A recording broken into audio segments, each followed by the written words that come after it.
Hello everyone, welcome back to Magnet Brains. My name is CS Payal और यहाँ हम शुरू करने जा रहे हैं हमारे 12th क्लास का chapter number 2, that is principles of management.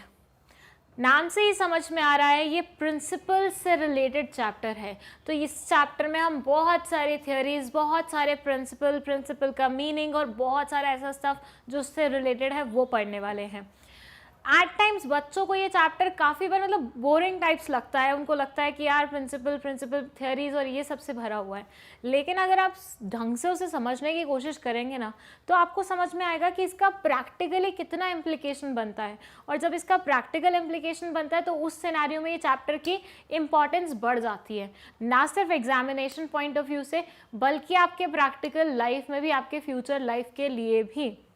और एक और बात ध्यान रखिएगा, जब भी मैनेजमेंट की बात आएगी, चाहे वो आपके कॉलेज लेवल पे आएगी, उससे बड़े लेवल पे आएगी, आपके बिजनेस में आएगी, वहाँ पे प्रिंसिपल्स का होना बहुत ज़्यादा ज़रूरी होता है। तो ये चीज़ ना सिर्फ आपके 12th क्लास के लिए इस्तेमाल हो रही है बल्कि फ्यूचर में भी आने वाली है। सबसे पहले तो हम इस वर्ड प्रिंसिपल का मतलब ही समझ लेते हैं। ये बोलते हैं कि पहले तो आप हमें बता दीजिए प्रिंसिपल्स क्या होते हैं। एक बार हम वो समझ गए तो हमें बता दीजिएगा मैनेजमेंट के प्रिंसिपल्स क्या होते हैं। तो ये एक इंसान है जो क्वेश्चन कर रहा है अपने दोस्त से कि what do you think, what is principle. तो इस इंसान ने बोला दिस इज प्रिंसिपल। दिस का मतलब है ये जो लाइन यहाँ पे लिखी हुई है। ये बोलते हैं principle refers to a statement which reflects the fundamental truth about some phenomena based on a cause and effect relationship. इनका कहना है कि हर एक चीज़ के पीछे होते हैं कुछ कॉजेस। आपकी लाइफ में जो भी चीज़ें होती हैं, जो भी इफ़ेक्ट्स आपकी लाइफ में देखने को मिलते हैं, उनके पीछे होते हैं कुछ कॉजेस। जब तक वो कॉजेस नहीं होंगे वो इफ़ेक्ट्स नहीं आएंगे। ये है आपका नॉर्मल साइंस वाला प्रिंसिपल। जैसे अगर आपको याद हो तो इनिशियल चैप्टर जब मैं आपको समझा रही थी तो मैंने आपको एक एग्जाम्पल दिया था, वो फॉलिंग ऑफ एप्पल वाला, जहाँ से हमने लॉ ऑफ ग्रेविटी को क्या किया था, पता लगाया था उसके बारे में। तो हुआ क्या था उस एग्जाम्पल में कि एक इंसान था, वो पेड़ के नीचे सोया हुआ था और एकदम से उसके सर पे आके एप्पल लगा। अब यहाँ से उसे क्या पता चला कि मतलब दुनिया में कोई भी चीज़ अगर ऊपर से गिरती है तो वो हमेशा नीचे की तरफ आती है। वर्ल्ड में, अर्थ में अगर कोई भी चीज़ ऊपर की तरफ होती है और वहाँ से वो गिरती है तो हमेशा नीचे की तरफ ही आती है। जैसे आप बोलो आपके हाथ में अंडा है, आपने उसे छोड़ा तो वो नीचे की तरफ आएगा, ऊपर की तरफ जाएगा। अगर आप वर्ल्ड में हैं, अर्थ के अंदर हैं, तो उस टाइम पे वो अंडा कहाँ आएगा, नीचे आएगा। मैं बार बार ये अर्थ अर्थ अर्थ क्यों बोल रही हूँ, क्योंकि इसके बाहर ये लॉ ऑफ ग्रेविटी वर्क नहीं करती है। तो जो लोग आसमान में जाते हैं, मतलब आसमान के भी बहुत बियॉन्ड चले जाते हैं, उनके जो प्रोडक्ट्स होते हैं वो इधर उधर घूमते रहते हैं, वो ज़रूरी नहीं है ऊपर से नीचे ही आए। अगर आपको देखना हो तो जो ये अंतरिक्ष में जाने वाले लोग होते हैं, इनकी कोई भी वीडियो उठा के आप देख सकते हो, वहाँ पे आपको पता लगता है कि अगर वो कोई भी चीज़ छोड़ते हैं तो वो इधर उधर घूमने लग जाती है, वो नीचे की तरफ नहीं गिरती है, क्योंकि वहाँ पे लॉ ऑफ ग्रेविटी वर्क नहीं करता। वहाँ पे ग्रेविटी है ही नहीं तो वर्क कैसे करेगी। बट अर्थ पे ग्रेविटी वर्क करती है, जिसकी वजह से ऊपर से गिरने वाली चीज़ हमेशा नीचे की तरफ अट्रैक्ट होती है और नीचे की तरफ ही गिर जाती है। तो यहाँ ये कुछ कॉजेस थे, that is law of gravity was a cause, और उसकी वजह से इफेक्ट क्या आया कि ऊपर से गिरने वाली चीज़ हमेशा नीचे जाएगी। तो प्रिंसिपल इनके अकॉर्डिंग क्या है, प्रिंसिपल इनके अकॉर्डिंग वो फिनोमेना है जो कि रिजल्ट करता है जस्ट बिकॉज एक कॉज एंड इफेक्ट वाला रिलेशनशिप होता है। ओके, समझ गए। थोड़ी हैवी बात थी लेकिन समझ गए कि कॉज एंड इफेक्ट रिलेशनशिप होना चाहिए, एक फिनोमेना में कन्वर्ट हो, मतलब एक ऐसी स्टेटमेंट पास हो जो कि एक फिनोमेना हो अपने आप में, एक चीज़ से रिलेटेड कुछ ऐसी क्रूशल इन्फॉर्मेशन हो जो कि किसी कॉज एंड इफेक्ट पे रिलेशनशिप पे बेस्ड हो। पर ये बोलते हैं बट आप हमें ये समझाइए कि प्रिंसिपल तो साइंस वाली चीज़ है, ये तो 8th-9th में बहुत पढ़ लिया, उसके बाद कॉमर्स ले लिया था क्योंकि जल नहीं रहा था साइंस। तो यहाँ पे आप हमें ये बताइए कि मैनेजमेंट प्रिंसिपल क्या है। साइंस वाला जानने में हमें कोई इंटरेस्ट नहीं है, हमें मैनेजमेंट का प्रिंसिपल बताइए। तो ये बोलते हैं management principles are broad and general guidelines are broad and general guidelines for decision and behavior of manager. मतलब ये कुछ ऐसी गाइडलाइंस हैं, कुछ ऐसी पॉलिसीज़ हैं जो आपको क्या बताती हैं, आपको ये बताती हैं कि किसी एक पर्टिकुलर सिनेरियो में हाउ टू रिएक्ट. तो ये बोलते हैं कि ये एक ब्रॉड और जनरल गाइडलाइंस होती हैं जो कि मैनेजर्स को अपने डिसीज़न लेने में हेल्प करती हैं. तो फॉर देम मैनेजमेंट प्रिंसिपल क्या है? मैनेजमेंट प्रिंसिपल्स वो कुछ गाइडलाइंस हैं जिनके बेसिस पे एक मैनेजर डिसाइड करता है कि उसे हाँ में आंसर करना है, ना में करना है, ऐसा करना है, वैसा करना है. तो काइंड ऑफ बोल सकते हैं हम, देखिए जैसे आप स्कूल जाते हैं, आपके स्कूल में कुछ डोंट्स होते हैं, कुछ डूज होते हैं कि ये काम आप कर सकते हैं, ये काम आप नहीं कर सकते. तो वो रूल बुक बनाई हुई है ना कहीं. तो सेम मैनेजमेंट के लिए जो रूल बुक बनाई हुई है, मैनेजर्स के लिए जो रूल बुक बनाई हुई है, जो उन्हें डूज एंड डोंट्स के बारे में बताती है, वो है हमारी मैनेजमेंट प्रिंसिपल्स. तो ये कहीं ना कहीं हमें ये दिखाता है कि जितने भी मैनेजर हमारी हिस्ट्री में हुए हैं, उन्होंने जब जब डिसाइड किया है वो इस बेसिस पे डिसाइड किया है कि बेसिकली आपको क्या चीज़ करना सही रहेगा और नहीं रहेगा. और ये सही और गलत के बीच में डिफरेंस भी कौन बताता है? हमारा मैनेजमेंट प्रिंसिपल बताता है. सो फर्स्ट ऑफ ऑल इस चैप्टर की शुरुआत प्रिंसिपल वर्ड से हो रही है क्योंकि चैप्टर का नाम ही प्रिंसिपल्स ऑफ मैनेजमेंट है. तो पहले हमने समझा प्रिंसिपल वर्ड का मतलब क्या होता है, जो कि बेसिकली होता है एक स्टेटमेंट जो कि एक फंडामेंटल ट्रुथ के बारे में बताता है या एक फिनोमेना के बारे में बताता है जो किसी कॉज एंड इफेक्ट रिलेशनशिप में छुपा होता है. और दूसरा फिर हमने बोला कि मैनेजमेंट प्रिंसिपल्स के बारे में बताइए. तो उन्होंने बोला कि मैनेजमेंट प्रिंसिपल्स वो गाइडलाइंस हैं जो आपको कहीं ना कहीं किसी एक सिचुएशन में किस तरफ जाना है, कौन सी डायरेक्शन लेनी है, किस तरफ आपका टिल्टेशन होना चाहिए, वो डिसाइड करने में हेल्प करती है. आई होप ये आपको समझ में आया होगा. और अगर कोई भी डाउट होगा तो आप कमेंट सेक्शन में हमें बता सकते हैं. विद डैट अगर आपको इस चैप्टर के नोट्स चाहिए तो आप magnetbrains.com पे जाके नोट्स भी ले सकते हैं. दैट्स आवर ऑफिशियल वेबसाइट जिसका लिंक डिस्क्रिप्शन बॉक्स में लिखा होता है. इसके अलावा अगर आपको लगता है कि आपको कोई डाउट जा रहा है या आपको कोई सजेशन देना है, हम लोगों को कोई एडवाइस देनी है, तो वो भी आप कमेंट सेक्शन में प्लेस कर सकते हैं. हमारा क्राइटेरिया ऐसा चलता है हमेशा से कि हम पहले चैप्टर पढ़ाते हैं, फिर उससे रिलेटेड केस स्टडीज़ में डील करते हैं और फिर MCQs में डील करते हैं. तो इससे आपकी कंबाइंड स्टडी हो जाती है पूरे एक चैप्टर की. अगर आप वीडियोस ही देख लें तो उसके बाद आपको बुक खोल के देखने की ज़रूरत नहीं पड़ेगी क्योंकि आपकी NCERT बुक्स, आपकी और रेफरेंस बुक्स से सारा का सारा कंटेंट इंक्लूड करके हम ये प्रॉपर स्लाइड्स बनाते हैं. तो इसमें आपको तीनों चीज़ें एक साथ मिल जाएंगी. तो आपको बाकी और बुक्स पे ज़्यादा रिलाई करने की ज़रूरत नहीं है, एक्स्ट्रा बुक्स खरीदने की ज़रूरत नहीं है. सिर्फ वीडियोज़ देखिए और आपका काम चल जाएगा. और एक और चीज़ है केस स्टडीज़ के बारे में कि केस स्टडीज़ हम इसलिए पढ़ा रहे हैं क्योंकि 12th में जब एग्ज़ाम आता है तो वो मैक्सिमम केस स्टडीज़ से ही आते हैं. तो वहाँ पे आप अपना थोड़ा सा कंट्रोल लूज़ नहीं कर सकते. आपको वो भी उतनी ही पेशेंटली पढ़नी पड़ेंगी जितना आप किसी भी कॉन्सेप्ट को पढ़ते हैं. Hello everyone, welcome back to Magnet Brains. My name is CS Payal और इस वीडियो में हम पढ़ने जा रहे हैं मैनेजमेंट प्रिंसिपल्स और प्योर साइंस प्रिंसिपल्स के बारे में. एक्चुअली नॉट के बारे में, के डिफरेंसेस के बारे में. सी अभी प्रीवियस वीडियो में मैंने आपको समझाया कि प्रिंसिपल वर्ड का मीनिंग क्या होता है. फिर मैंने आपको बताया कि मैनेजमेंट प्रिंसिपल्स का मतलब क्या होता है. अब ये बोलते हैं कि भैया आपने हमें प्रिंसिपल का मीनिंग बता दिया जो कि साइंस से रिलेटेड था, फिर आपने मैनेजमेंट प्रिंसिपल के बारे में बताया, लेकिन दोनों के बीच में एग्जैक्ट क्या डिफरेंसेस है वो तो आपने बताया ही नहीं. तो वही बताने के लिए हम ये वीडियो बना रहे हैं जिसमें हम आपको बताएंगे कि ये दोनों चीज़ें कैसे एक दूसरे से डिफरेंट होती हैं. ये बोलते हैं When it comes to management principles क्या होते हैं? वो गाइडलाइंस जिनके बेसिस पे हम क्या लेते हैं, डिसीजन लेते हैं. नॉट हम मैनेजर्स डिसीजन लेते हैं. और प्योर साइंस क्या होती है? जो कॉज एंड इफेक्ट रिलेशनशिप पे बेस्ड होती है, जिसमें कुछ कॉजेज छुपे होते हैं जिनकी वजह से कुछ इफेक्ट्स आते हैं और वही हमारी साइंस कहलाई जाती है. फिर ये बोलते हैं कि दोनों के बीच में डिफरेंस तो बता दीजिए क्या होते हैं। तो यहाँ ये बोलते हैं कि मैनेजमेंट प्रिंसिपल बहुत फ्लेक्सिबल होते हैं। फ्लेक्सिबल का मतलब होता है कि जिन्हें चेंज किया जा सके अपने रिक्वायरमेंट्स के अकॉर्डिंग। फॉर से मुझे लग रहा है ये एक ऐसी सिचुएशन है, मतलब ऐसा लिखा हुआ है कि आपको अपने एम्प्लॉयज़ को डायरेक्ट करना है, ठीक है। डायरेक्ट आप लीडरशिप से भी कर सकते हो और आप मोटिवेशन से भी कर सकते हो। वहाँ मुझे लग रहा है कि अच्छा, और एक और चीज़, मोटिवेशन भी पॉजिटिव भी हो सकती है, नेगेटिव भी हो सकती है। अब किसी सिनेरियो में लिखा था कि ऐसा कुछ आए तो आपको पॉजिटिवली मोटिवेट करना है, ये बुक में लिखा हुआ था।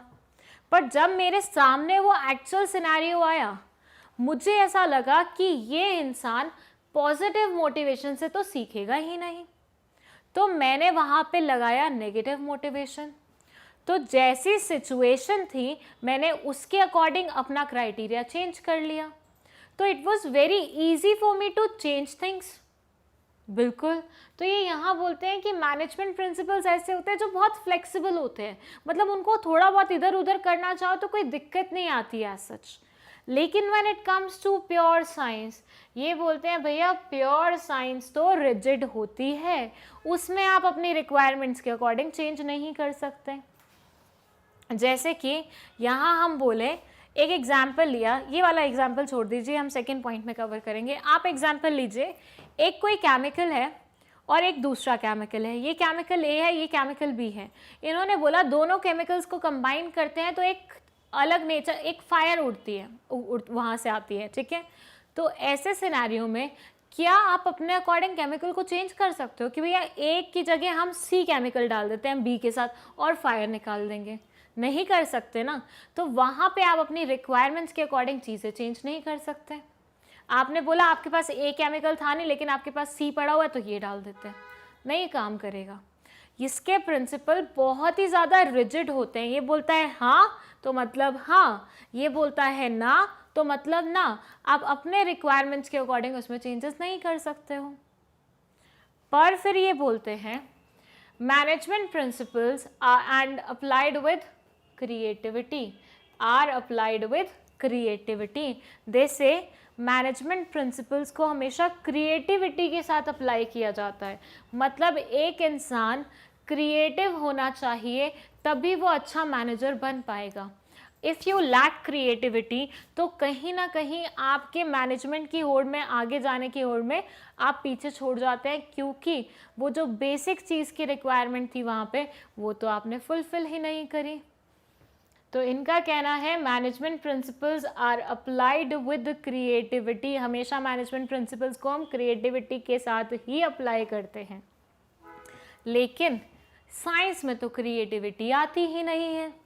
ये बोलते हैं scientific principles are applied in absolute और स्टैटिक मैनर। फॉर एग्जाम्पल यहाँ ये बोलते हैं अगर हम H2 प्लस O को कंबाइन करें तो ये बनता है H2O। इतना तो याद है मुझे साइंस का, being a commerce student science बहुत कम याद रहती है, लेकिन ये वाला ज़रूर याद था। H2 को कंबाइन करो O में तो H2O बनता है जो कि वाटर है। तो हाइड्रोजन के 2 मॉलिक्यूल्स प्लस ऑक्सीजन का 1 इज इक्वल टू वाटर। अब इसमें क्या क्रिएटिविटी यूज़ करोगे, क्या चेंजेस इंट्रोड्यूस करोगे? रिजिड वाला पॉइंट ही अगर यहाँ पे ले लें और हम बोलें हम पानी बनाएंगे H2 और O2 को मिला के, तो पानी बन पाएगा? नहीं बन पाएगा। तो मैनेजमेंट के प्रिंसिपल फिर भी थोड़े बहुत फ्लेक्सिबल होते हैं, फिर भी सिचुएशन के अकॉर्डिंग हम चेंज कर सकते हैं थोड़ी सी क्रिएटिविटी इंट्रोड्यूस करके। लेकिन साइंटिफिक प्रिंसिपल जैसे लिखे होते हैं बिल्कुल वैसे ही अप्लाई करने पड़ते हैं। उसमें आप ना अपनी क्रिएटिविटी इस्तेमाल कर सकते हो, ना ही उसे अपने मतलब के अकॉर्डिंग चेंज कर सकते हो। Then they say management principles how to keep pace with changes requirement. ये बोलते हैं कि भैया देखो आज सिचुएशन ऐसी है तो मैनेजमेंट ऐसी होगी, कल सिचुएशन ऐसी है तो मैनेजमेंट ऐसी होगी, और परसों सिचुएशन ऐसी है तो मैनेजमेंट ऐसी होगी। तो जैसे जैसे जैसे सिचुएशन थी वैसे वैसे वैसे हमारी मैनेजमेंट थी। तो मैनेजमेंट कहीं ना कहीं हमारे एक्सटर्नल एनवायरनमेंट पे डिपेंड करती है, और जिस तरह का आपका एक्सटर्नल एनवायरनमेंट होता है उसी नेचर का आपका मैनेजमेंट होता है। तभी तो हम बोलते हैं मैनेजमेंट इज डायनामिक। डायनामिक का मतलब क्या होता है? According to the surrounding environment आपकी चीज़ें चेंज होती रहती हैं। पर फिर हम बात करते हैं हमारे प्योर साइंस के बारे में। दे से scientific principles do not change with time. Scientific principles कभी भी टाइम के अकॉर्डिंग चेंज नहीं होते, प्लेस के अकॉर्डिंग चेंज नहीं होते। यूएसए में चीज़ें बनाओगे वो भी वैसे बनेंगी, इंडिया में बनाओगे वो भी वैसे बनेंगी, जापान में बनाओगे वो भी वैसे बनेंगी। मैं बोलती हूँ यूएसए में H2O को हमने किससे बनाया? H2+O से ही बनाया। मतलब आपको यूएसए में वाटर बनाना है, वहाँ पे भी आपको H2+O ही करना पड़ेगा। जापान में बनाना है तो भी आपको यही करना पड़ेगा, और अगर इंडिया में बनाना है तो वहाँ पे भी वही करना पड़ेगा। यूँ तो नहीं होगा कि इंडिया में अलग बन जाएगा, यूएसए में अलग बन जाएगा और कहीं और अलग बन जाएगा। And at the same time 1950 में भी H2+O को कंबाइन करके वाटर ही बनता था। 1980 में भी H2+O को कंबाइन करके वाटर ही बनता था। और आज जो हमारी 2020 है, आज भी H2 को O से कंबाइन करो तो वाटर ही बनता है। तो टाइम के अकॉर्डिंग यहाँ पे साइंटिफिक प्रिंसिपल्स में कोई भी चेंजेस नहीं आते हैं। तो जो लोग बोलते हैं कि मैनेजमेंट प्रिंसिपल और साइंस के प्रिंसिपल ऑलमोस्ट सिमिलर होते हैं, आप गलत बोल रहे हैं, क्योंकि you can see all these differences जो कि दोनों के बीच में हमें मिलते हैं। आई होप ये डिफरेंसेस आपको समझ में आए होंगे। Hello everyone, welcome back to Magnet Brains. My name is CS Payal, और इस वीडियो में हम पढ़ने जा रहे हैं फीचर्स ऑफ मैनेजमेंट प्रिंसिपल के बारे में। यस, ये क्या बोलते हैं? ये बोलते हैं कि मैनेजमेंट प्रिंसिपल आपने समझ लिया होता क्या है, अब थोड़ा सा उसके फीचर्स के बारे में डिस्कशन कर लेते हैं। तो इन्होंने बोला कि मैनेजमेंट के बहुत अलग अलग फीचर्स होते हैं। मैनेजमेंट के तो अलग फीचर्स होते हैं, वो तो हम पढ़ चुके हैं फर्स्ट चैप्टर में। मैनेजमेंट प्रिंसिपल्स के भी अलग अलग फीचर्स होते हैं, जैसे कि universal application, general guidelines, evolutionary, flexible, mainly behaviour, और causes and effect relationship and contingent. एक एक करके समझते हैं हम इसमें लिखा क्या हुआ है। यूनिवर्सल एप्लीकेशन का मतलब है कि आपकी ऑर्गेनाइजेशन बड़ी है या छोटी है, आपकी ऑर्गेनाइजेशन मैन्युफैक्चरिंग नेचर की है या सर्विस सेक्टर की है, आपकी ऑर्गेनाइजेशन प्राइवेट सेक्टर की है या पब्लिक सेक्टर की है। It hardly matters. कोई भी नेचर की बिजनेस हो आपकी, कोई भी साइज़ की बिजनेस हो आपकी, ये हमारे मैनेजमेंट प्रिंसिपल्स तो अप्लाई हो ही सकते हैं। तो जिन लोगों को ऐसी गलत फहमी होती है कि मैनेजमेंट प्रिंसिपल हमेशा फैंसी और अच्छी, बड़ी, सोफिस्टिकेटेड, लार्ज कंपनीज के लिए होता है, तो आपकी गलत फहमी है। इवन छोटी छोटी कंपनीज पे भी मैनेजमेंट प्रिंसिपल्स बहुत ज़्यादा वर्क करते हैं। सो किसी भी नेचर की कंपनी हो, किसी भी साइज़ की कंपनी हो, किसी भी सेक्टर की कंपनी हो, मैनेजमेंट प्रिंसिपल यूनिवर्सली ही अप्लाई होंगे। देन दे से जनरल गाइडलाइंस। ये बोलते हैं कि मैनेजमेंट प्रिंसिपल आपको चीज़ों का आइडिया ज़रूर दे देते हैं, लेकिन एग्जैक्ट बात नहीं बोलते हैं। वो आपको कॉजेज़ बता देंगे, वो आपको पॉसिबल इफ़ेक्ट्स बता देंगे, लेकिन बिल्कुल वर्ड टू वर्ड सही बात बोले वो तो नहीं है। तो ये जो भी आपको बताते हैं, ये जो भी पॉलिसीज़ आपको देते हैं, ये जो भी रूल्स आपको देते हैं, वो बहुत ही जनरल इन नेचर होते हैं, स्पेसिफिक नहीं होते हैं। वो बहुत ही जनरल नेचर के होते हैं, स्पेसिफिक नेचर के नहीं होते हैं।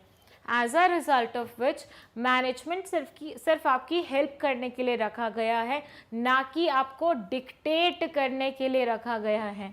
सी, हेल्प और डिक्टेट दोनों में बहुत फ़र्क होता है। डिक्टेट बोलता है कि जैसा जैसा बोल रहा हूँ, जो जो बोल रहा हूँ वैसा वैसा होगा, और हेल्प मतलब इतनी तुम्हारी मदद कर देता हूँ कि इतनी पॉसिबल चीज़ें आपकी लाइफ में हो जाएंगी। इवोल्यूशनरी, ये बोलते हैं कि भैया मैनेजमेंट प्रिंसिपल एक दिन में नहीं आते हैं, एक मिनट में पैदा होने वाली चीज़ें नहीं हैं, it's a time taking process. मतलब आपको बार बार चीज़ों को एक्सपेरिमेंट करना पड़ता है और कहीं फिर जाके उसका रिजल्ट मिलता है। तो बेसिकली ये बोलते हैं कि आपको चीज़ों को क्या करना पड़ेगा, एक्सपेरिमेंट करना पड़ेगा। अलग अलग सिनेरियोज़ में अलग अलग चीज़ों को एक्सपेरिमेंट करके देखिए, रिज़ल्ट नोट कीजिए, फिर उसके बाद कहीं बात आती है हमारे किसी मैनेजमेंट प्रिंसिपल के डेवलपमेंट की। एक बार आपने अप्लाई किया, उससे जो निकल के आया वो आपका मैनेजमेंट प्रिंसिपल नहीं होता है। तो ये इवॉल्व होते हैं ओवर द टाइम। हमें पता है इवॉल्व होने में टाइम लगता है, चीज़ें छोटे से बड़ी और बड़ी और बड़ी और बड़ी होती जाती हैं, उसके बाद कहीं जाके उसका एवोल्यूशन होता है। तो इवॉल्व होने में क्या होता है, टाइम लगता है। देन दे से फ्लेक्सिबल, ये बोलते हैं management principle hard and fast rule के साथ नहीं आते। कोई थंब रूल नहीं है कि भैया बोला तो ऐसा ही होगा वरना नहीं होगा। They don't say that. ये क्या बोलते हैं, ये बोलते हैं कि मैनेजमेंट प्रिंसिपल्स जो भी हैं वो बहुत ही फ्लेक्सिबल होते हैं। जिस तरह की सिचुएशन होगी, जिस तरह की कंडीशन होगी, वैसे ही अप्लाई हो जाएंगे, वैसे ही उसका रिजल्ट आ जाएगा। तो यहाँ पे आप इनको रिजिड कंसिडर करने की गलती मत कीजिएगा। अगर आपको दोनों वर्ड्स का मीनिंग नहीं पता तो वो मैं आपको बता देती हूँ।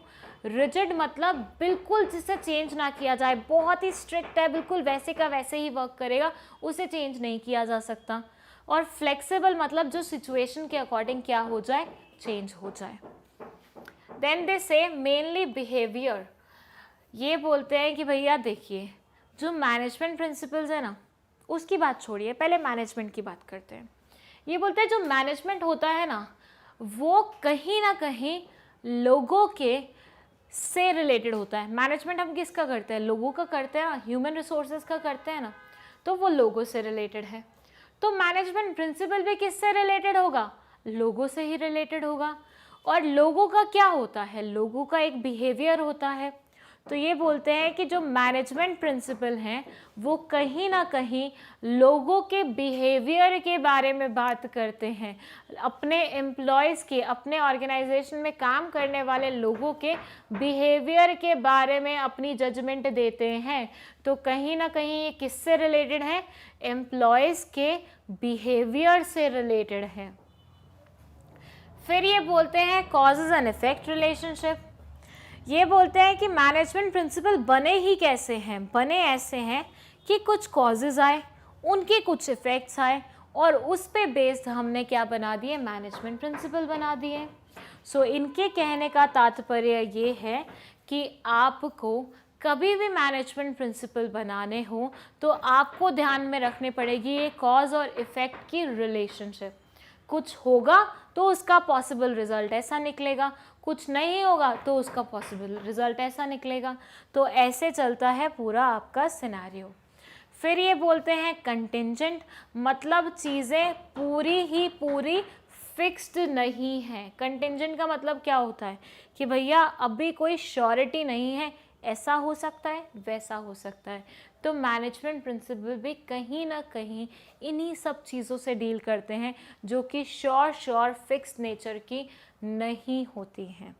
सो यूनिवर्सल एप्लीकेशन मतलब किसी भी नेचर की कंपनी होगी, किसी भी साइज़ की कंपनी होगी, किसी भी क्लास की कंपनी होगी और किसी भी सेक्टर की कंपनी होगी, हर एक जगह अप्लाई की जा सकते हैं हमारे मैनेजमेंट प्रिंसिपल्स। जनरल गाइडलाइंस मतलब स्पेसिफिक बात नहीं बोलते, जनरली बोलते हैं, बट हेल्प करने के लिए उतना काफ़ी है। फिर इवोल्यूशनरी मतलब इवॉल्व हुई हैं ये ओवर द ईयर्स, ऐसा नहीं है कि रात भर में रेडी हो गई हैं। फिर बोलते हैं फ्लेक्सिबल मतलब जैसी सिचुएशन होगी उसके अकॉर्डिंग ये क्या हो जाएंगे, चेंज किए जा सकते हैं। फिर बिहेवियर से रिलेट करते हैं, मतलब एम्प्लॉयज़ के बिहेवियर से रिलेट करेंगे क्योंकि management is all about managing your human resource. Actually और भी रिसोर्सेज मैनेज करते हैं उसमें, लेकिन पर्टिकुलरली ह्यूमन पे ज़्यादा फोकस रहता है। फिर कॉज एंड इफेक्ट रिलेशनशिप, मतलब हर एक चीज़ एक दूसरे से इस तरह से रिलेटेड है कि कॉज एंड इफेक्ट वाला रिलेशनशिप आ रहा है, मन मर्जी और डिस्क्रिशन नहीं चल रहा है। और लास्ट है हमारा कंटिंजेंट, मतलब चीज़ें फिक्स्ड नहीं है, कंटिंजेंट है, सिचुएशन के अकॉर्डिंग चेंज हो सकती हैं, कोई आपने फिक्स्ड वो नहीं दिया हुआ है इनका।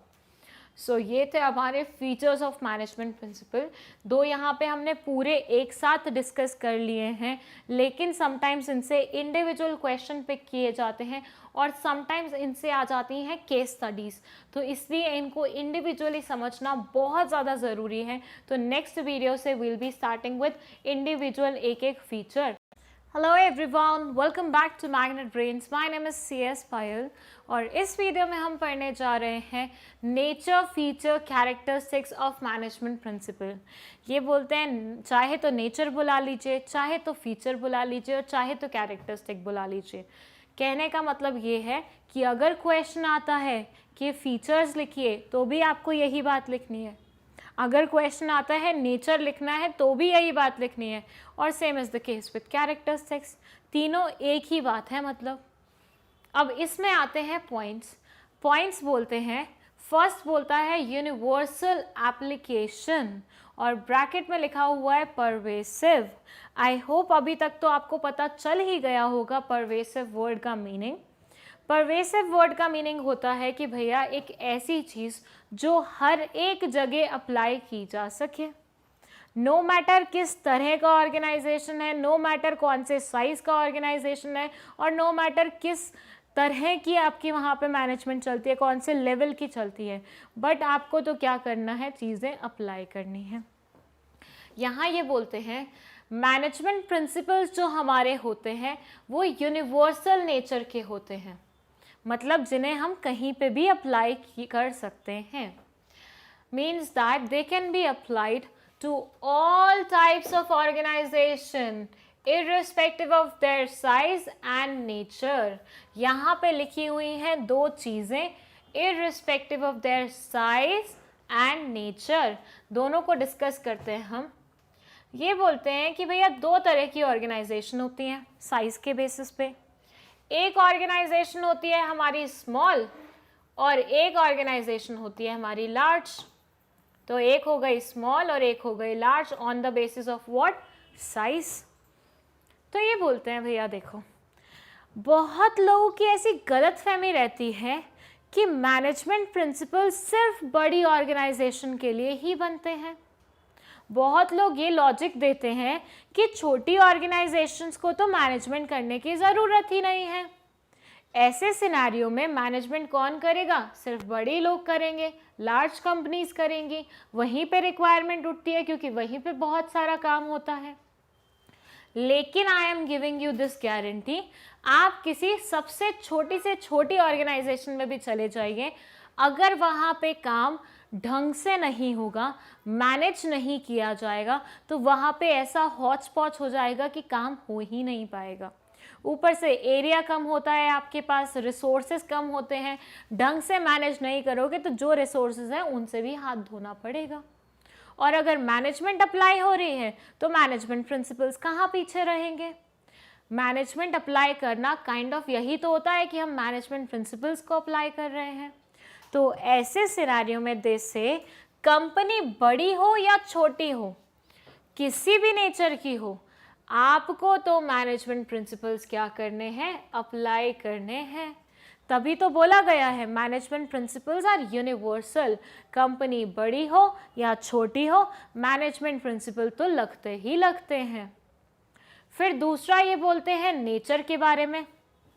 ये बोलते हैं कि भैया मैन्युफैक्चरिंग सेक्टर है तो मैनेजमेंट लगा दो, सर्विस सेक्टर में लगाने की ज़रूरत नहीं है, या फिर कह सकते हैं हम कंस्ट्रक्शन में लगाने की ज़रूरत नहीं है। तो ऐसे में क्या काम चल जाएगा क्या? हर एक नेचर ऑफ बिजनेस में क्या लगता है, मैनेजमेंट प्रिंसिपल लगते हैं। चाहे आप मैन्युफैक्चरिंग कर रहे हो, चाहे आप सर्विस सेक्टर में इन्वॉल्व हो, even for that matter primary sector में भी इन्वॉल्व हो कि आपको मैनेजमेंट प्रिंसिपल्स लगाने पड़ते हैं। ये जो एग्रीकल्चरिस्ट होते हैं, जो ये फार्मर्स होते हैं, वो तक मैनेज करते हैं चीज़ों को। उनका तरीका अलग होता है, उनका एक्सपीरियंस ज़्यादा होता है as compared to theoretical knowledge, लेकिन कहीं ना कहीं देखा जाए तो मैनेजमेंट तो वो भी कर रहे हैं, और जब मैनेजमेंट वो कर रहे हैं तो मैनेजमेंट प्रिंसिपल्स का तो इस्तेमाल आएगा ही आएगा। तो इसीलिए ये बोलते हैं मैनेजमेंट प्रिंसिपल्स आर परवेसिव, मतलब नो मैटर कौन सी जगह है मैनेजमेंट प्रिंसिपल्स तो लगेंगे ही लगेंगे। फिर ये बोलते हैं business as well as non business, small as well as large business sector, private as well as public sector.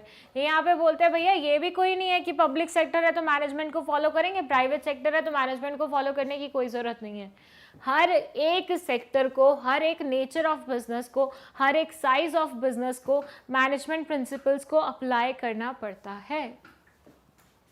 फिर आता है इसका एक एग्जाम्पल, ये बोलता है principle of division of work is applied in government offices, private companies, hospitals, schools, clubs, everywhere. Only the degree of specialization vary from organization to organization. ये बोलते हैं डिविजन ऑफ वर्क कि इतना काम तू कर ले, इतना काम तू कर ले, इतना काम तू कर ले और इतना काम तू कर ले। ये हर एक नेचर ऑफ बिजनेस में होता है, हर एक नेचर ऑफ ऑर्गेनाइजेशन में होता है, प्राइवेट कंपनी हो, स्कूल हो, हॉस्पिटल हो, कुछ भी हो, ऐसी चीज़ें तो होंगी ही होंगी।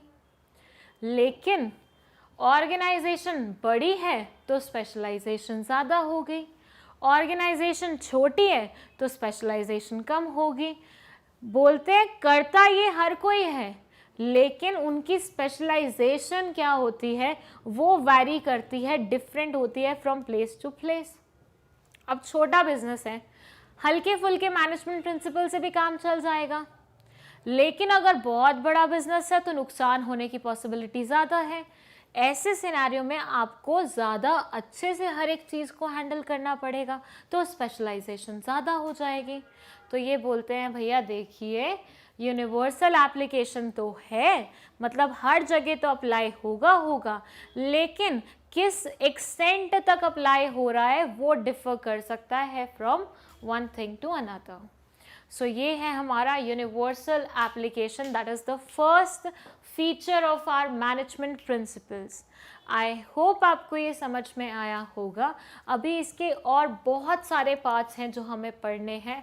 हम पिछले वीडियो में इसकी समरी तो देख ही चुके हैं, मतलब हम फर्स्ट वीडियो यूजुअली वो बनाते हैं जिसमें सारे पॉइंट्स को एक्सप्लेन किया होता है, ताकि अगर एक ओवरऑल क्वेश्चन आ जाए तो आप उसे अच्छे से आंसर कर पाएँ। लेकिन व्हाट इफ़ अगर उन्होंने सिर्फ यूनिवर्सल एप्लीकेशन को उठा के पूछ लिया, तो उस टाइम पे आपको ये पूरा कंटेंट और जो भी मैंने आपको एग्जांपल्स दिए हैं वो कहीं ना कहीं अपने आंसर में लिख के आने पड़ेंगे, तभी आपको मार्क्स मिलेंगे। Hello everyone, welcome back to Magnet Brains. My name is CS Payal और इस वीडियो में हम पढ़ने जा रहे हैं हमारे पॉइंट नंबर 2 के बारे में, जो कि नेचर ऑफ मैनेजमेंट प्रिंसिपल्स को बताता है। Point is general guidelines. एक वर्ड लिखा हुआ है जनरल, जिसका मतलब होता है कि जो चीज़ स्पेसिफिक ना हो, जो चीज़ स्पेशलाइज्ड ना हो, मतलब overall kind of vague kind of चीज़ है।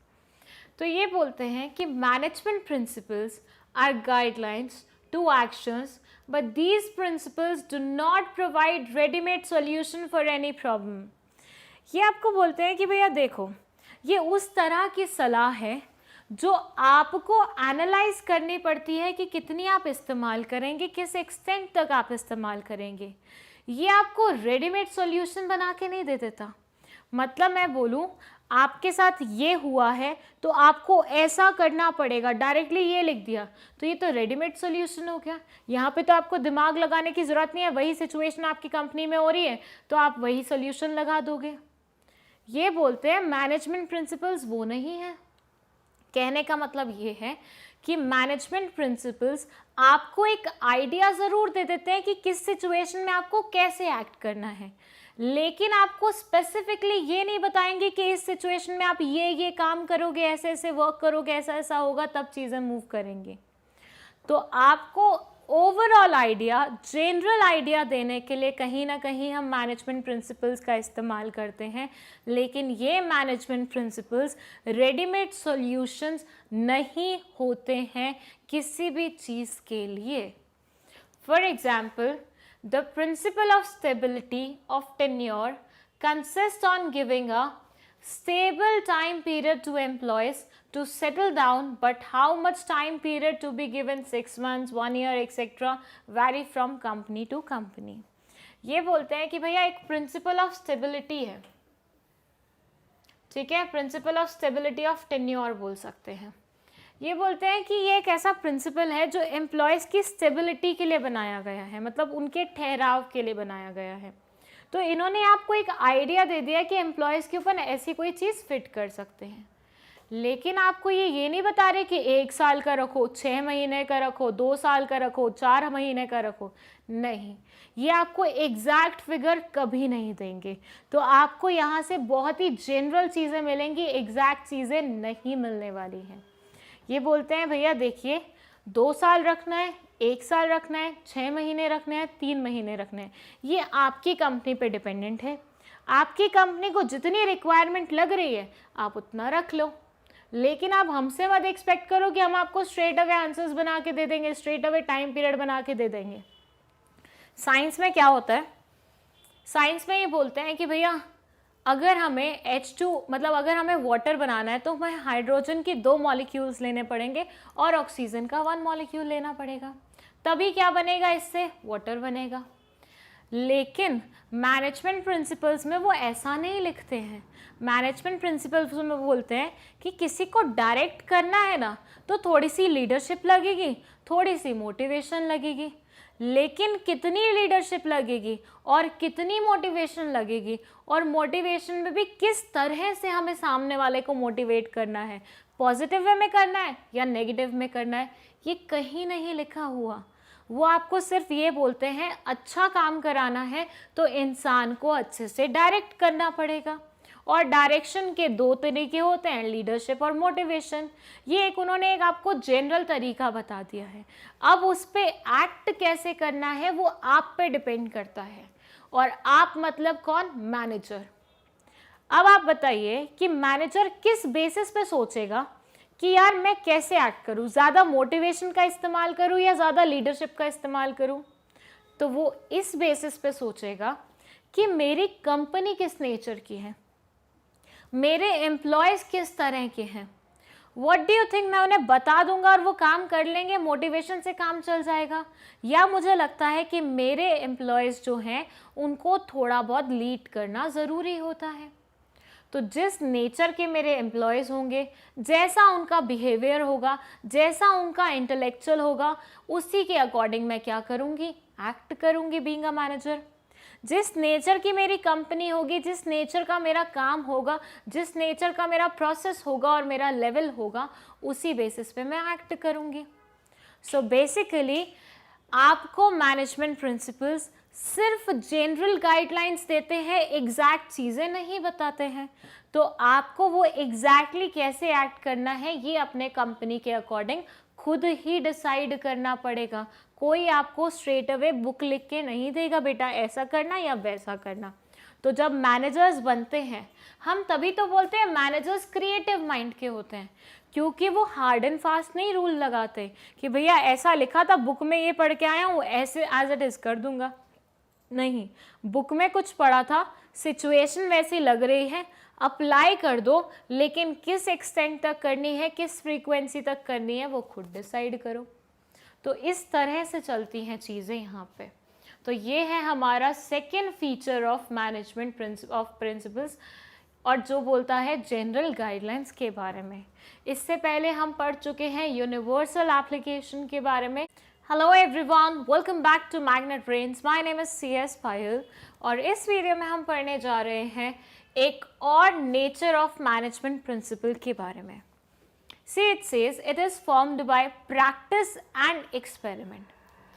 ये बोलते हैं कि भैया मैनेजमेंट प्रिंसिपल कोई ऐसी चीज़ नहीं है हमने बोली और हो गई, इसको बनाने में बहुत समय लगता है। कोई भी नया मैनेजमेंट प्रिंसिपल अगर बनता है, एग्जिस्टेंस में आता है, तो वो ऐसे ही नहीं आ जाता कि हमने रात को सोचा और नेक्स्ट डे वो क्या बन गया, हमारा प्रिंसिपल बन गया। यहाँ से मैं साइंस के एक्सपेरिमेंट्स को एक बार आपके सामने दोबारा से वो करना चाहूँगी डिस्कस। देखिए, एक बार मैंने देखा कि वाटर H2O से बना है, ठीक है। क्या एक बार देखने से मैंने क्लेम करना स्टार्ट कर दिया कि H2O हमेशा मिलते हैं तो वाटर बनाते हैं? नहीं ना, मैंने डिफरेंट सिचुएशन में उस चीज़ को एक्सपेरिमेंट करके देखा होगा, और हर एक्सपेरिमेंट का अगर सेम रिजल्ट आया होगा तो मैंने वहाँ पे ये क्लेम किया होगा कि H2O plus H2O is equal to basically H2 plus O, मतलब दोनों को कंबाइन करके हम वाटर बनाते हैं। तो ये यहाँ पे बोलता है कि मैनेजमेंट प्रिंसिपल्स भी थोड़ा ऐसे ही होते हैं। Management principles are developed only after deep and thorough research work. अगर किसी को लगता है कि ये 2 दिन का काम है, 1 दिन का काम है, 1 घंटे का काम है, तो आप गलत सोच रहे हैं। इसमें बहुत ज़्यादा वक्त जाता है, बहुत थरो रिसर्च लगती है, बहुत बैठ के अपन को सोचना पड़ता है, चीज़ें प्लान करनी पड़ती हैं, सारी सिचुएशन रेफर करनी पड़ती है, उसके बाद जाके कहीं ये पर्टिकुलर चीज़ पॉसिबल हो पाती है। They are not developed overnight. जैसे कि मैंने आपको बोला, ऐसी चीज़ नहीं है आपने रात को डिसाइड किया और सुबह आपका मैनेजमेंट प्रिंसिपल बन गया, नहीं, ऐसा नहीं होता है। फिर ये बोलते हैं proper observations and experiments are conducted before developing them. जैसे कि हम साइंस में करते थे कि एक्सपेरिमेंट्स करते थे और उसका रिजल्ट निकलता था, तो यहाँ पे भी आप बहुत बार एक्सपेरिमेंट करेंगे, और वो सारे एक्सपेरिमेंट जब करने के बाद आपको बार बार सेम रिजल्ट मिलेगा, तो कहीं ना कहीं आप उसे क्या बोल देंगे, एक नया मैनेजमेंट प्रिंसिपल बोल देंगे। सो ये चीज़ ऐसी नहीं है जो ओवरनाइट हो जाए, इसमें टाइम लगता है, सोचना लगता है, थॉट प्रोसेस लगती है, रिसर्च वर्क लगता है, और इतने एफर्ट्स लगाने के बाद कहीं एक मैनेजमेंट प्रिंसिपल आपके सामने आ पाता है। फिर ये बोलते हैं therefore they are evolutionary in nature. इस पर्टिकुलर पॉइंट को हम इवोल्यूशनरी भी बोल सकते थे। इवोल्यूशनरी क्या होता है? इवोल्यूशन होना मतलब तरक्की होना, मतलब एक फेज से दूसरे फेज में आना, दूसरे फेज से तीसरे फेज में आना, तो चीज़ें इवॉल्व हो रही हैं काइंड ऑफ। जैसे एक ज़माना था जब बहुत ही मतलब जब इंसान जैसे नहीं दिखता था, बंदर की प्रजाति का दिखता था, फिर दूसरा फेज आया, फिर दूसरा आया, फिर दूसरा आया, और फिर उसके बाद कहीं हमने इंसानों जैसा दिखना शुरू किया, तो ये हमारा इवोल्यूशन था। तो ऐसे ही मैनेजमेंट प्रिंसिपल्स क्या होते हैं, इवॉल्व होते हैं with the time thing. Then they say, for example, principle of division is not developed overnight, but principle was developed when it was observed that dividing the work result in improved performance. ये बोलते हैं जो हमारा principle of division है, जो बोलता है कि भैया पूरे काम को हमें डिवाइड करना है अलग अलग पार्ट्स में, ठीक है, वो डिविजन ऑफ वर्क बेसिकली हमने एक रात में सोच के नहीं कर दिया। हमने हर बार देखा होगा कि जब काम डिवाइडेड रहता है लोगों की परफॉर्मेंस बहुत अच्छी हो जाती है। हमने एक ऑर्गेनाइजेशन में नोट किया, हमने 2 ऑर्गेनाइजेशन में नोट किया, हमने 3 ऑर्गेनाइजेशन में नोट किया, फिर हमने कल भी किया, आज भी किया, परसों भी किया। तो ऐसे सिनारियों में बार बार ये चीज़ हमने करके देखी और उसका रिजल्ट क्या आ रहा था कि परफॉर्मेंस बहुत अच्छी जा रही थी। तो ऐसे सिनारियों में हमने बोला कि भैया अगर हम डिवीजन ऑफ वर्क करते हैं तो कहीं ना कहीं वो एक ऑर्गेनाइजेशन की परफॉर्मेंस को पॉजिटिवली इफ़ेक्ट करती है। सो बेसिकली इस पॉइंट में ये बोल रहे हैं कि चीज़ें एक दिन से दूसरे दिन में शिफ्ट नहीं हो जाती, इतने कम समय में इतने आराम से फिट नहीं हो पाती है, उसे इवॉल्व होना पड़ता है, करना पड़ता है। तो मैनेजमेंट प्रिंसिपल्स भी एक दिन में नहीं बन जाते, ओवरनाइट नहीं बन जाते, इसमें लगते हैं बहुत सारे एफर्ट्स। आप सोचते हैं, प्लान करते हैं, फिर एग्जीक्यूट करते हैं। आपने बहुत सारे एक्सपेरिमेंट्स करे जिनका रिजल्ट कहीं ना कहीं एक सिमिलर वे में आया, तो आपने बोल दिया कि ये मैनेजमेंट प्रिंसिपल बन गया है। सो बेसिकली यहाँ पे इवोल्यूशन ज़रूरी है। और एग्जाम्पल में हमने देख लिया है कि डिवीजन ऑफ वर्क होता है, तो डिवीजन ऑफ वर्क से ये आता है कि भैया हर बार जब भी हम वर्क को डिवाइड कर रहे हैं कहीं ना कहीं वो बहुत ही पॉजिटिव इफ़ेक्ट डाल रहा है। तो हमने यहाँ से कंक्लूड कर दिया कि principle of division of work किसी भी एंटरप्राइज के लिए बहुत ज़्यादा ज़रूरी होता है। यहाँ ख़त्म होता है हमारा एक और point of feature of management principle. I hope आपको ये पॉइंट समझ में आया होगा और आपको पिछले 2 पॉइंट 3 पॉइंट भी समझ में आए होंगे। अगर क्वेश्चन कभी भी आता है इवोल्यूशनरी इन नेचर के बारे में कि management principles are evolutionary in nature, तो आपको ये सारी चीज़ें लिखनी है और ना सिर्फ ये सारी चीज़ें, आपको ये एग्जाम्पल भी लिखना है अपने पॉइंट को स्टेट करने के लिए। जब हम आंसर राइटिंग में किसी भी एग्जाम्पल का यूज़ कर देते हैं तो सामने वाले को ये समझ में आ जाता है कि इंसान की कॉन्सेप्ट क्लैरिटी बहुत अच्छी है, तभी तो वो एग्जाम्पल दे पाए हैं। एग्जाम्पल के रूप में ज़्यादा अच्छे से समझ में आता है किसी को भी पॉइंट। मैं अगर ये सारी चीज़ें ना लिखती, सिर्फ यही लिख देती, तो सामने वाले को समझ में आ जाता। तो एग्जाम्पल को तो बिल्कुल इंक्लूड कीजिए जहाँ पॉसिबल हो पाए अपने आंसर राइटिंग में, वो आपके आंसर का कहीं ना कहीं वेटेज इम्प्रूव करेगा। Hello everyone, welcome back to Magnet Brains. My name is CS Payal और इस वीडियो में हम पढ़ने जा रहे हैं मैनेजमेंट प्रिंसिपल के एक और फीचर के बारे में जो बोलता है कि मैनेजमेंट प्रिंसिपल्स बहुत ही फ्लेक्सिबल होते हैं। जब मैं आपको डिफरेंस बिटवीन साइंस के प्रिंसिपल्स और मैनेजमेंट प्रिंसिपल्स के बारे में बता रही थी, तो उस टाइम पे भी मैंने एक पॉइंट बोला था कि when it comes to management principles, ये बिल्कुल भी साइंटिफिक प्रिंसिपल्स जैसे नहीं होते हैं, क्योंकि साइंटिफिक प्रिंसिपल्स बहुत ज़्यादा रिजिड होते हैं, वेयरएज हमारे जो मैनेजमेंट प्रिंसिपल्स होते हैं ये बहुत ही फ्लेक्सिबल होते हैं, मतलब इन्हें आराम से चेंज किया जा सकता है। ये बोलते हैं management principles can be applied differently under different conditions. जो हमारे मैनेजमेंट प्रिंसिपल्स होते हैं उनको हम अलग अलग तरीके से अप्लाई कर सकते हैं जिस तरह की हमें कंडीशन और सिचुएशन दिखती है। मतलब अगर हमें सिचुएशन लग रही है ऐसी है कि मैनेजमेंट प्रिंसिपल इस तरह से अप्लाई किए जाने चाहिए तो हम उस तरह से अप्लाई करते हैं, लेकिन अगर हमें लगता है कि मैनेजमेंट प्रिंसिपल इस तरह के हैं, मतलब इस तरह की सिचुएशन है, तो हम इस तरह के मैनेजमेंट प्रिंसिपल्स को अप्लाई करेंगे। तो जैसी नीड होगी उसी के अकॉर्डिंग हम मैनेजमेंट प्रिंसिपल को थोड़ा सा मोल्ड कर देंगे, अपने अकॉर्डिंग चेंज कर देंगे। फिर ये बोलते हैं some changes can be made in application of principles according to the requirement of the company. ये बोलते हैं कि भैया इन्होंने बोला है इतना ऐसे फॉलो होगा, तो ज़रूरी नहीं है ऐसे कि ऐसे ही फॉलो किया जाए। अगर आपको लग रहा है इस पर्टिकुलर कंपनी में सिर्फ इतना करने से काम चल जाएगा, तो आपको उसे एक्सटेंड करके नीचे तक लाने की कोई आवश्यकता नहीं है। कहने का मतलब बहुत सिंपल है कि जिस नेचर की रिक्वायरमेंट होगी उसी नेचर का क्या होगा, आपका ट्रीटमेंट होगा।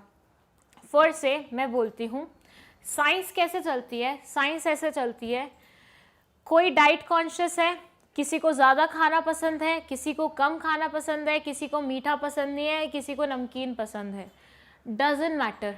अगर मेरे हाथ में एक चीज़ है जो कि है, फिर से मैं बोलती हूँ, जलेबी, तो मैं हर एक को जलेबी ही बांटूंगी। ये होता है साइंस, जो कि बहुत रिजिड है। तुम्हारी रिक्वायरमेंट्स कैसी हैं उससे मुझे रत्ती भर फर्क नहीं पड़ता, मेरे पास क्या है मैं तो तुम्हें वही ऑफर करूंगी। बट मैनेजमेंट ऐसा नहीं बोलता।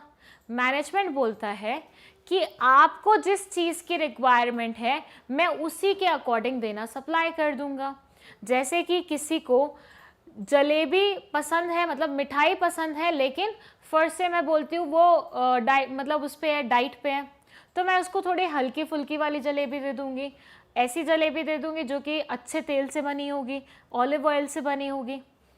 दूसरे इंसान को डायबिटीज़ है तो मैं उसको ऐसी जलेबी दे दूँगी जैसे कि उसमें क्या हो, शुगर फ्री डली हो, ज़्यादा चीनी नहीं हो, तो ऐसी जलेबी उसको दे दूंगी। और जो फूडी है उसको मैं भर भर के अच्छे से जलेबी तेल में वो करके दे दूंगी। तो जैसी जिसकी रिक्वायरमेंट होगी उसके अकॉर्डिंग मेरे पास क्या है, एक मैनेजमेंट प्रिंसिपल है विच इज़ जलेबी, तो मैं हर किसी को जलेबी ही दे रही हूँ, लेकिन उनकी रिक्वायरमेंट्स के अकॉर्डिंग दे रही हूँ। तो मैनेजमेंट प्रिंसिपल ऐसे ही चलते हैं, जिस तरह की कंपनी होगी, जिस तरह की रिक्वायरमेंट होगी, उसी के अकॉर्डिंग हम क्या करेंगे, हमारे मैनेजमेंट प्रिंसिपल के एप्लीकेशन को चेंज कर देंगे। फिर ये बोलते हैं these can be modified by the managers who are using them. कौन मॉडिफाई करता है मैनेजमेंट प्रिंसिपल्स को?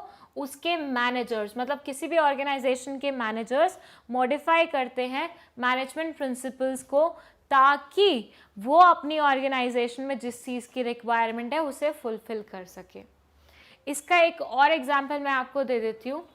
ये एक इंसान है जो कि बहुत ही ढीठ प्रवृत्ति का है, मतलब बहुत ही stubborn है। फर्स्ट से इसका नाम है अशोक,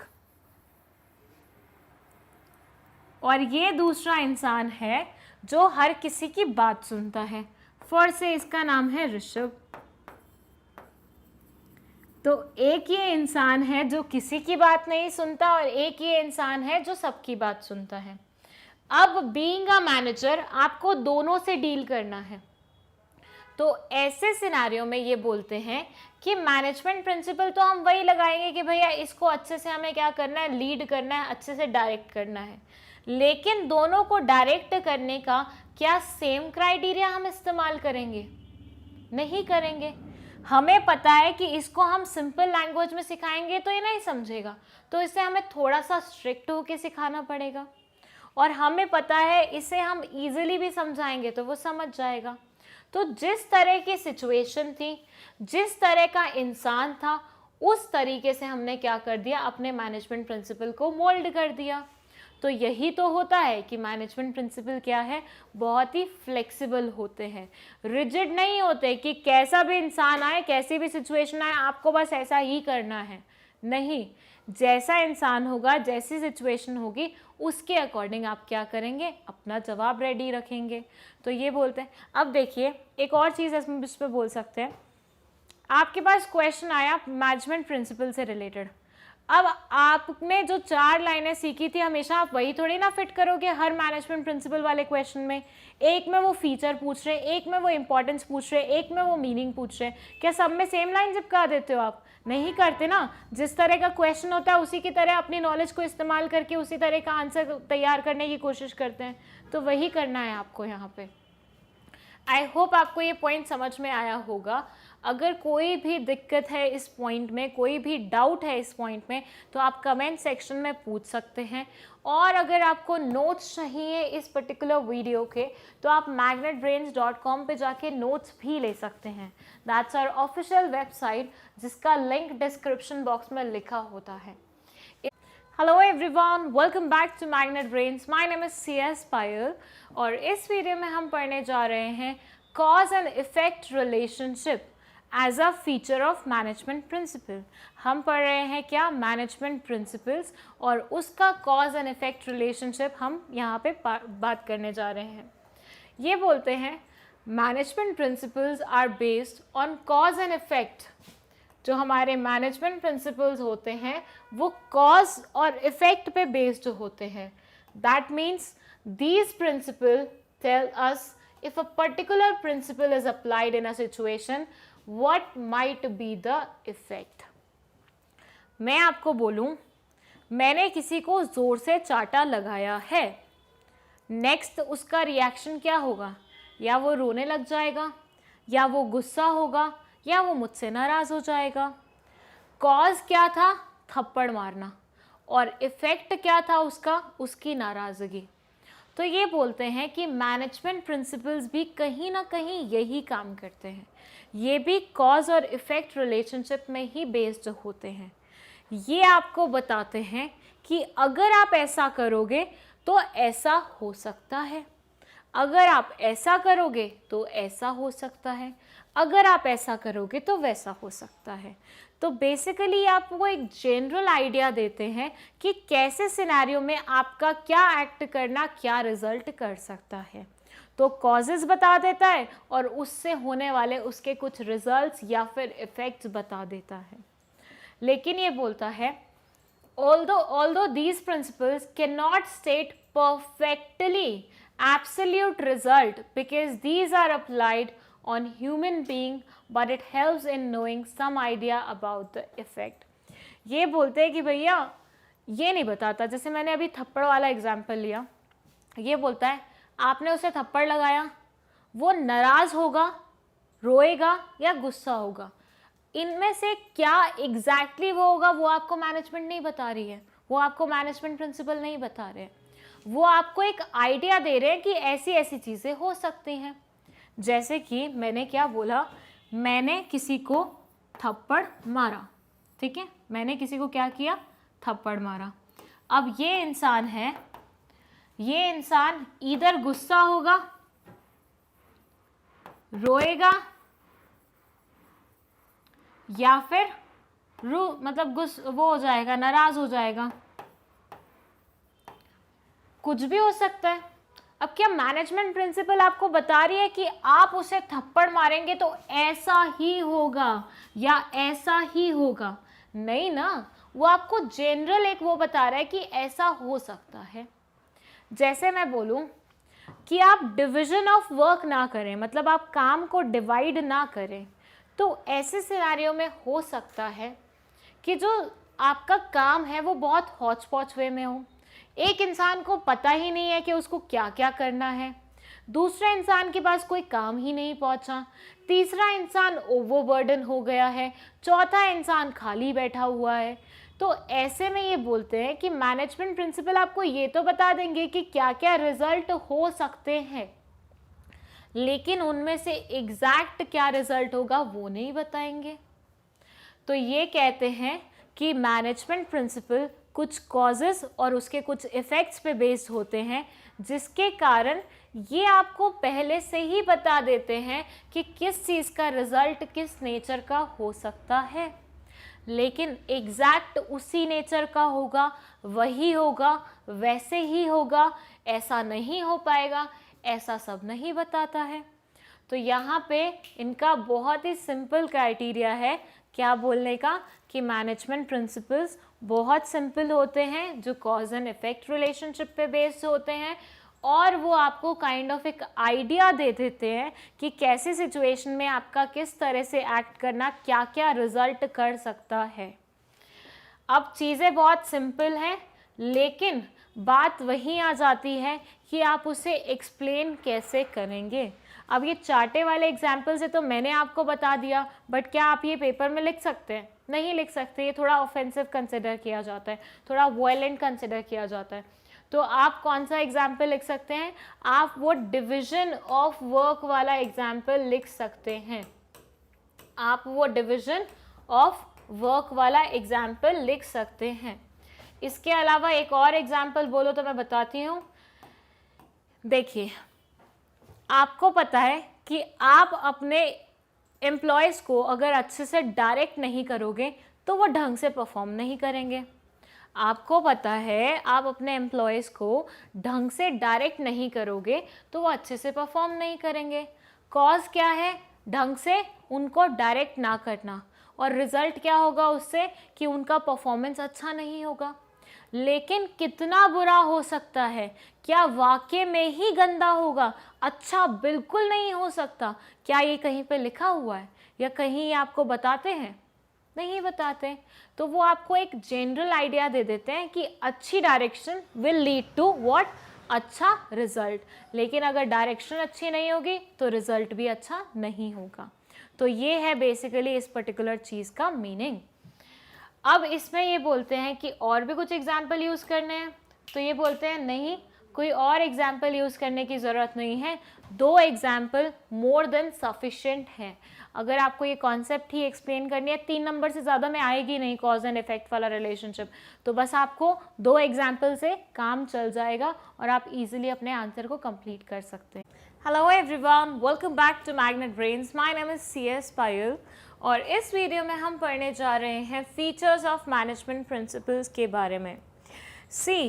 जब हम बात करते हैं मैनेजमेंट प्रिंसिपल्स के बारे में, पहले देखिए हमने मैनेजमेंट के बारे में बात करी, फिर हमने बोला मैनेजमेंट को इफ़ेक्टिवली प्रैक्टिस करने के लिए कुछ गाइडलाइंस की रिक्वायरमेंट होती है, तो फिर हमने बात करी मैनेजमेंट प्रिंसिपल्स के बारे में। तो मैनेजमेंट प्रिंसिपल्स क्या हैं? वो गाइडलाइंस हैं जिनके थ्रू हम क्या करते हैं? इफ़ेक्टिव मैनेजमेंट करते हैं। तो ये बोलते हैं कि भैया हमें थोड़ा सा ना मैनेजमेंट प्रिंसिपल के फीचर्स के बारे में भी बता दीजिए। तो हमने एक एक करके बताना शुरू किया, जिसमें हमने ऑलरेडी 5-6 पॉइंट्स कवर किए हैं। एक और पॉइंट उसमें ऐड हो रहा है, दैट इज़ मेनली बिहेवियरल। अब यहाँ पे एक वर्ड आया है जो कि काइंड ऑफ बिहेवियर से कहीं ना कहीं रिलेट करता है, काइंड ऑफ बिहेवियर से कहीं ना कहीं रिलेट करता है, तो बिल्कुल कुछ ऐसा ही है। एक और बात हाईलाइट कर देते हैं, ये बोलता है management principles are formed to guide and influence the behaviour of employees. ये बोलता है जितने भी मैनेजमेंट प्रिंसिपल्स बने हैं ना कहीं वो किस चीज़ के लिए बने हैं, वो बने हैं हमारे यहाँ के मैनेजमेंट के जो लोग होते हैं, जो एम्प्लॉयज़ होते हैं, उन लोगों के बिहेवियर को कैसे हम इन्फ्लुएंस करें या फिर उन्हें गाइड करें एक पर्टिकुलर डायरेक्शन में, उस कारण से बनते हैं।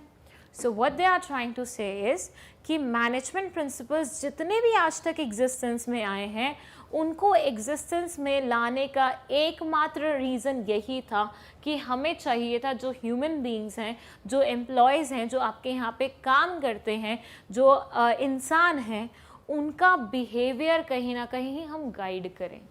उन्हें क्या करना चाहिए, क्या नहीं करना चाहिए, कैसे करना चाहिए, कैसे नहीं करना चाहिए, ये सारी चीज़ें हम उन्हें बताएंगे through management principles. Then they say these principles insist on improving relationship between superior, subordinate and all members of the organization. कहीं ना कहीं ये प्रिंसिपल्स हमारे यहाँ के सुपीरियर, सबऑर्डिनेट, उनके नीचे आने वाले, उनके ऊपर आने वाले, वो सारे लोगों को कहीं ना कहीं साथ में लेके चलती है। देखिए, बोलने का मतलब सिर्फ इतना सा है कि किसी भी ऑर्गेनाइजेशन में ह्यूमन रिसोर्स के अलावा तो बात बनेगी नहीं। मतलब ये तो एकमात्र रिसोर्स ऐसा है जो हर एक टाइप ऑफ ऑर्गेनाइजेशन में लगता ही लगता है, और ह्यूमन रिसोर्स ही एकमात्र ऐसी चीज़ होती है, एकमात्र ऐसे इंसान होते हैं जो अपने मर्जी के अकॉर्डिंग चलते हैं, अपने बिहेवियर के अकॉर्डिंग एक्ट करते हैं। तो कहीं ना कहीं अगर हमें मैनेजमेंट अच्छी बनानी है तो हमें उनके बिहेवियर पे ही थोड़ा सा वार करना पड़ेगा। तो उनके बिहेवियर को इन्फ्लुएंस करने के लिए हमने बना दिए क्या, मैनेजमेंट प्रिंसिपल्स।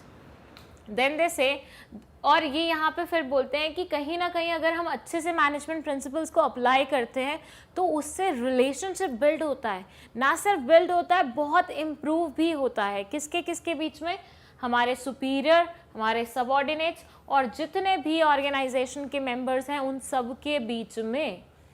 फिर ये बोलते हैं they also establish relations between human and material resource. आप एक बात मुझे बताइए कि अगर मेरा बिहेवियर चेंज होगा और वो अच्छे के लिए होगा तो क्या उसका फ़ायदा सिर्फ इंसानों को ही होगा या उसका फ़ायदा मटेरियल को भी हो सकता है? मैम ऐसे कैसे? तो बच्चा ऐसे होगा, मैं आपको एक एग्जांपल देती हूँ। अभी ना मैं बहुत ही अलग टाइप की इंसान हूँ जिसको चीज़ों की, लोगों की वैल्यू करना नहीं आता। मैं हर इंसान को, हर एक चीज़ को फॉर ग्रांटेड लेती हूँ, यूज़ करती हूँ और फिर साइड रख देती हूँ। अब क्या हुआ कि मैंने एक ऑर्गेनाइजेशन ज्वाइन की जहाँ पे मैं मैनेजमेंट प्रिंसिपल्स सीखी। वहाँ पे मैंने ये चीज़ सीखी कि you should optimally utilise everything, right. तो वहाँ से कहीं ना कहीं मेरे बिहेवियर के अंदर थोड़ा सा चेंज आने लग गया। मैं चीज़ों को लेके बहुत केयरफुल होने लग गई, मैं लोगों को लेके बहुत केयरफुल होने लग गई। आई स्टार्टेड रिस्पेक्टिंग देम और I started respecting those resources. तो उससे क्या हुआ, लोगों के टूवर्ड्स तो मेरा बिहेवियर चेंज हुआ। मतलब अब मैंने लोगों को रिस्पेक्ट देना स्टार्ट कर दिया। अब मैं लोगों को फॉर ग्रांटेड ट्रीट नहीं करती हूँ, तो उनके टूवर्ड्स तो मेरा बिहेवियर बहुत अच्छा से चेंज हुआ। लेकिन ये बिहेवियर कहीं ना कहीं मटेरियल के साथ भी अप्लाई होगा। अब जब मैं चीज़ों की रिस्पेक्ट करने लगी हूँ, अब जब मैं लोगों की रिस्पेक्ट करने लगी हूँ, उनको केयरफुली मैनेज करने लगी हूँ, तो मैं रिसोर्सेज को भी केयरफुली मैनेज करूँगी। इससे ह्यूमन बीइंग और जो रिसोर्सेज का रिलेशनशिप है वो भी अच्छा होगा।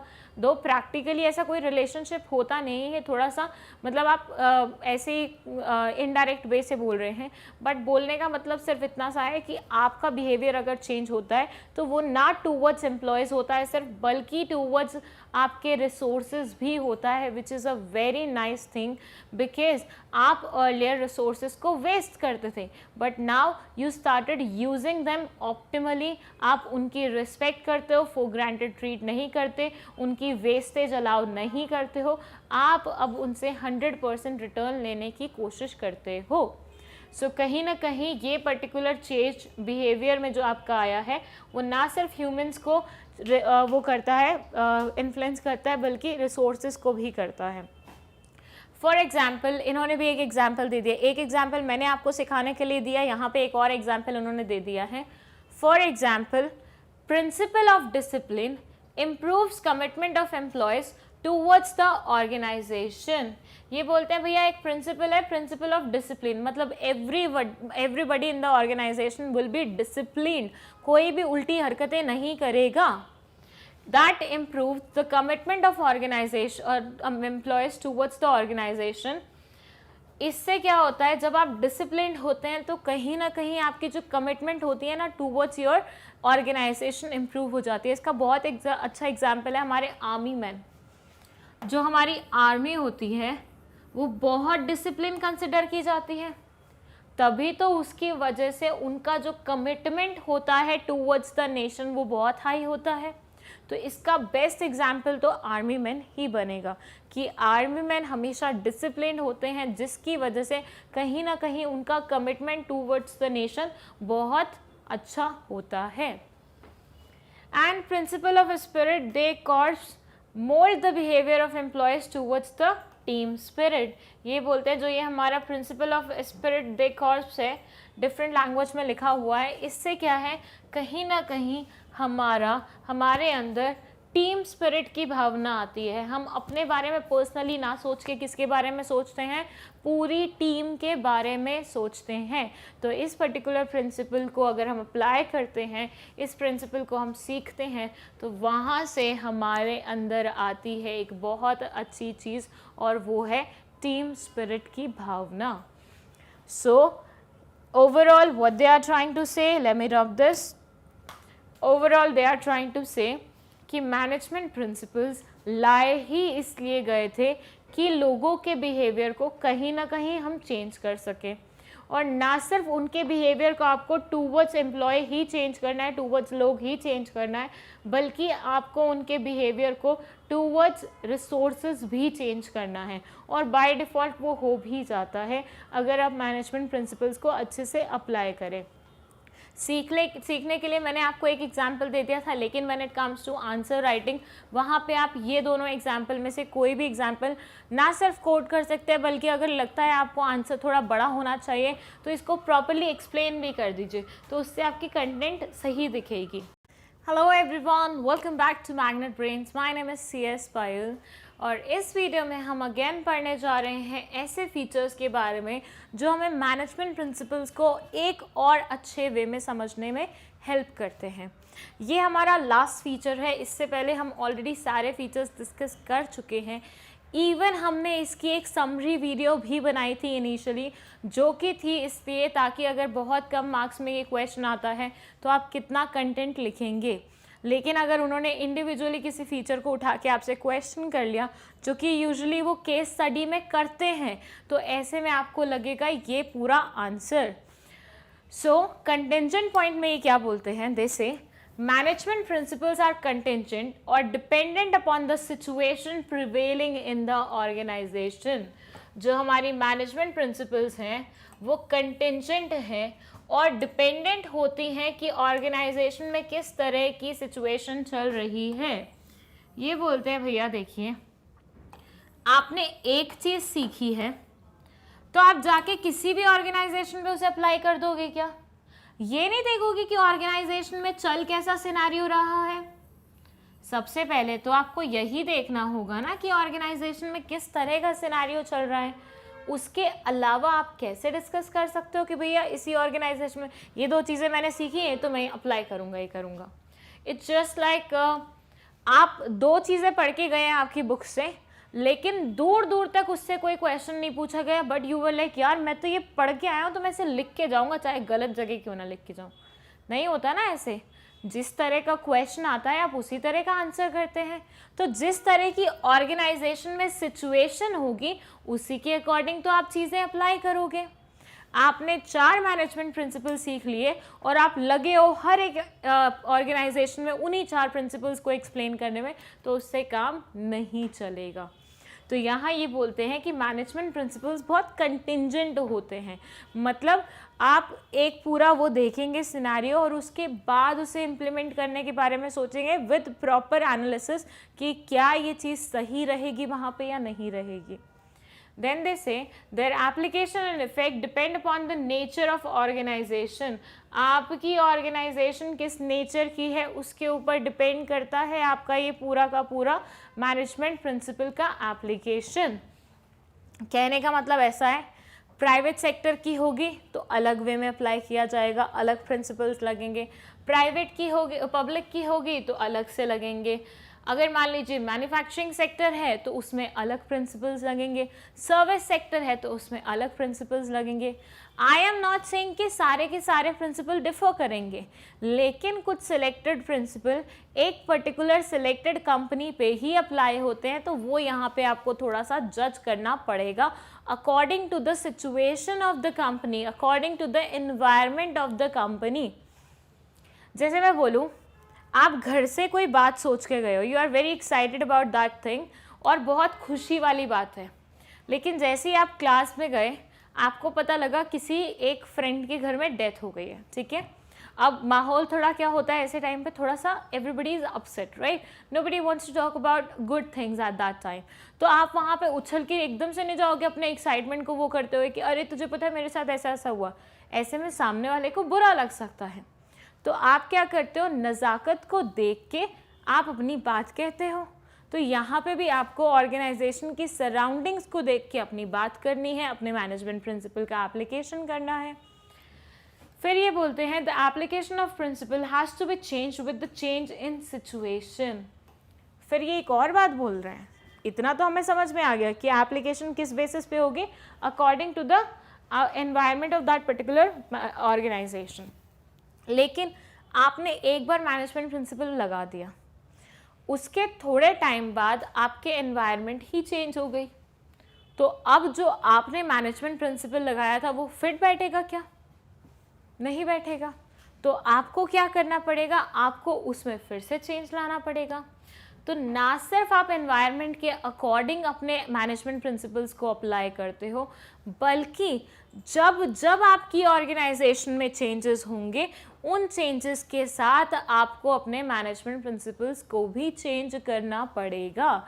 सो बेसिकली आपके मैनेजमेंट प्रिंसिपल्स आपकी एनवायरनमेंट पे बेस्ड होते हैं, तो हर बार एनवायरनमेंट चेंज होगी तो हर बार आपका मैनेजमेंट प्रिंसिपल का एप्लीकेशन भी चेंज होगा. देन इन्होंने एग्जाम्पल दिया है. एग्जाम्पल में ये बोलते हैं principle of team spirit is very important.